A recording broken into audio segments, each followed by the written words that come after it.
எல்லாமே அனுப்பிட்டாங்க. இப்போ என்ன பண்ண முடியும்? காசு போச்சு. அங்கே பார்த்தா கோல்டு கடை ஓப்பன் பண்ணி வச்சுருக்காங்க. போலீஸை போய் இது பண்ணால் அவங்க வந்து ஃபஸ்ட்டு மஃப்தியில் வந்து பிடிக்கிறாங்க, நீங்கள் இங்கே வரக்கூடாதுன்னு. ஆஃபீஸில் போனால் ஆஃபீஸ் ஓனர் சொல்கிறாங்க இது எங்கள் வீடு, எங்கள் இதுக்கும் அதுக்கும் சம்மந்தம் இல்லைன்னு. அவ்வளோ இப்போது கலெக்டருக்கு மெனு கொடுக்கணும். அவ்வளோ இன்ன வரைக்கும் வேலை வாங்கி கொடுக்கல. எனக்கு 28 விசா முடியுது. பாருங்கள், டாய்லெட் க்ளீன் பண்ணுறாரு.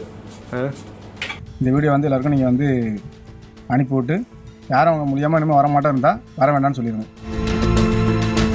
வெளிநாட்டில் வேலை வாங்கி தருவதாக தமிழகம் மற்றும் கேரளாவை சேர்ந்த 250 பட்டதாரி இளைஞர்களிடம் கோடிக்கணக்கில் மோசடி நடந்துள்ளது.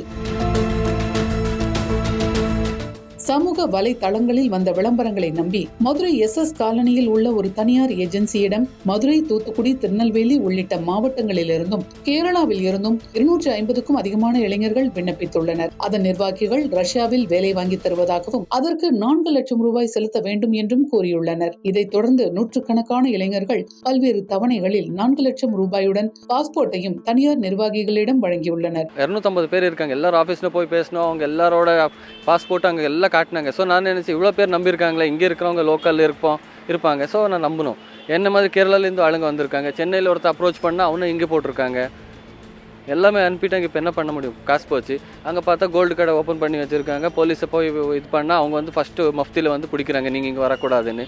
ஆஃபீஸில் போனால் ஆஃபீஸ் ஓனர் சொல்கிறாங்க இது எங்கள் வீடு, எங்கள் இதுக்கும் அதுக்கும் சம்மந்தம் இல்லைன்னு.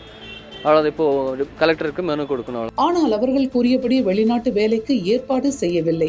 பாதிக்கப்பட்ட இளைஞர்கள் சம்பந்தப்பட்ட நிர்வாகிகளிடம் கேட்டபோது முறையாக பதில் அளிக்கவில்லை. மேலும் பணத்தையும் திருப்பி தரவில்லை. இப்போ இந்த விகோர் இன்டர்நேஷ்னல்ங்கிற ஏஜென்சி சோஷியல் மீடியா எல்லாத்துலேயுமே அட்வர்டைஸ் பண்ணியிருக்காங்க. ஃபேஸ்புக்கு, இன்ஸ்டாகிராமு எல்லாத்துலேயும் அட்வர்டைஸ் பண்ணி ஃபாரினில், அதாவது வெளிநாட்டில் வந்து வேலை வாங்கி தரதை வந்து அட்வர்டைஸ் பண்ணி எல்லாரையும் கூப்பிட்டாங்க. அதுபடி என்னுடைய பையன் இதை பார்த்துட்டு நாங்கள் இங்கே வந்தோம். இங்கே இதுக்கு மதுரைக்கு தூத்துக்குடியிலேருந்து மதுரைக்கு வந்து இவங்களை வந்து பார்த்து பேசணும். அப்போ முதல்ல என்ன சொன்னாங்க, ஹங்கேரியில் வந்து வேலை வாய்ப்புகள் இருக்கிறது அப்படின்னு சொல்லிட்டு பாஸ்போர்ட்டை வாங்கிக்கிட்டாங்க. அப்புறம் கொஞ்ச நாளைக்கு 1 மாதம் கழித்து ஹங்கேரியில் இல்லை, கிர்கிஸ்தானில் தான் இருக்குது அப்படின்னு ஒரு விசாவை அனுப்பிச்சி வச்சாங்க. அப்போ வந்து நாங்கள் முதல்ல வந்து ஒரு 1.5 லட்சம் பணம் கொடுத்தோம் அவங்களுக்கு. கொடுத்தோம். அப்புறம் வந்து கிர்கிஸ்தானில் விசா கொடுத்து எல்லாம் நீங்கள் 2.5 லட்ச ரூபா பணம் கட்டுங்க அப்படின்னு சொன்னாங்க. மொத்தமாக 4 லட்ச ரூபா கொடுத்தோம். இதை தவிர 4 லட்ச ரூபா பேங்க் மூலமாக தான் அனுப்பிச்சோம். இதை தவிர ஒரு 50,000 சர்வீஸ் சார்ஜும் கொடுத்துருக்கோம் நாங்கள். அப்புறம் என்ன சொன்னாங்க, கிர்கிஸ்தானில் வந்து இப்போது இல்லை, இதுக்கு இல்லை, அந்த விசா வந்து 5ஆம் தேதி ஜனவரியிலேயே முடிஞ்சு போச்சு. நாங்கள் வந்து கேட்டோம், ஜனவரியில் முடிஞ்சு போச்சே, அப்போ என்ன செய்கிறீங்கன்னு. இதில் நடுவில் நாங்கள் என்ன கேள்விப்பட்டோம்னா, ஏற்கனவே கிர்கிஸ்தானுக்கு அனுப்பிச்ச ஆட்கள் எல்லாம் அங்கே கிர்கிஸ்தானில் வேலை இல்லாமல் அங்கே வந்து அவங்கள அரெஸ்ட் பண்ணிட்டாங்க. அந்த போலீஸு அரெஸ்ட் பண்ணி அவங்க ரொம்ப கஷ்டப்பட்டு தண்ணி இல்லாமல் ஒன்றும் இல்லாமல் மறுபடியும் அவங்க என்ன சொன்னாங்க, டெல்லிக்கு அனுப்பிச்சி வச்சுட்டோம். அங்கே அவங்களுக்கு வந்து வேலையும் கிடைக்கல, அவங்க கொடுத்த பணமும் போச்சு. இதை தவிர வந்து அன்ஆத்தரைஸ்டாக அங்கே போனதால் அவங்கள அரெஸ்ட்டும் பண்ணிட்டாங்க.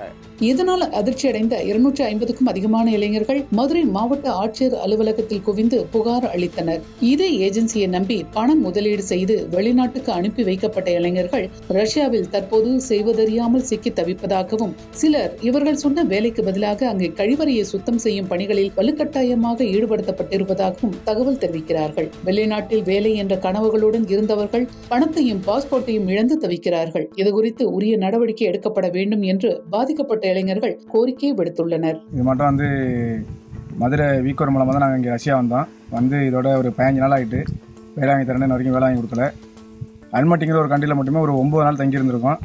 இங்கே அல்மட்டிலேருந்து மறுபடியும் ரஷ்யா வந்து இன்னோட ஒரு 6 நாள் ஆகிட்டேன். நேற்று மட்டுமே ரூம் இல்லாமல் காலைல ஒரு 11 மணிலேருந்து 3 மணி வரைக்கும் இதே மட்டும் வெளியிலே நின்னோம். ரூம் கிடைக்காம ரூம் விட்டு வெளில அனுப்பி விட்டாங்க, ஏஜென்சிலேருந்து காசு வரலன்னு சொல்லி. இன்றைக்கி நாங்கள் எங்கள் ஃப்ரெண்டு மூலியமாக இந்த ரூமுக்கு வந்துருக்குறோம். நீங்கள் தான் பார்த்து ஏதாச்சும் ஒரு ஹெல்ப் பண்ணணும். இந்த வீடியோ வந்து எல்லாருக்கும் நீங்கள் வந்து அனுப்பிவிட்டு யாரும் அவங்க முடியாமல் இனிமேல் வரமாட்டா இருந்தால் வர வேண்டாம்னு சொல்லிடுங்க.